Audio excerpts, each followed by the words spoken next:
How to onboard new MSP technicians with structured training environments.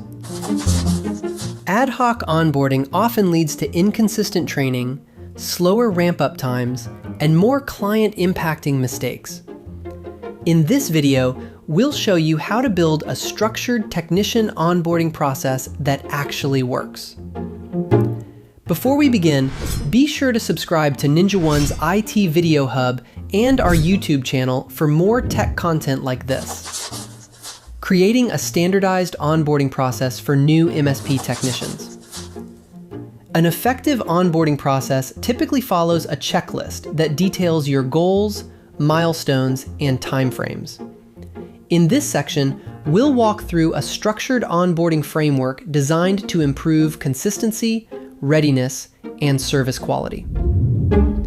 Step 1. Define onboarding goals and milestones.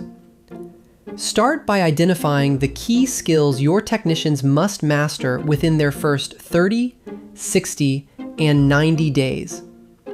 Then, map these skills to service delivery requirements such as ticket handling, patching, backups, and other responsibilities tied to the technician's role. Aside from these requirements, soft skills such as client communication and escalation handling should also be trained. Step 2. Build structured training environments. Give technicians hands-on lab scenarios covering patch deployment, endpoint monitoring, backup validation, and other common service desk workflows. Use sandbox environments to simulate real client infrastructures and include failure injection exercises like simulated ransomware alerts to test how they respond under pressure. Step 3. Standardize documentation as training material. Train your technicians on current workflows, not outdated ones. Use SOPs, playbooks, and troubleshooting guides as the foundation for exercises, and update them regularly. Additionally, give technicians self-service access to documentation so they can learn at their own pace.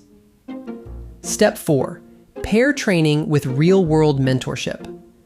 Assign mentors to guide new hires through structured tasks.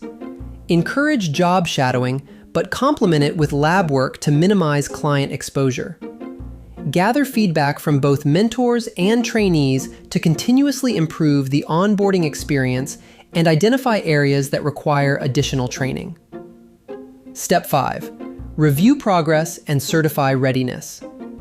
Assess performance through lab results, quizzes, or supervisor evaluations.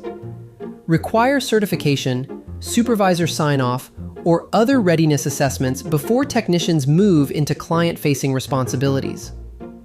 Step 6. Verify results. Successful onboarding should show measurable outcomes, technicians meeting performance milestones, reduced escalation rates within the first 90 days, and faster overall ramp-up times compared to ad hoc methods. For more information, check out our official blog post on how to onboard new MSP technicians with structured training environments linked in the description below.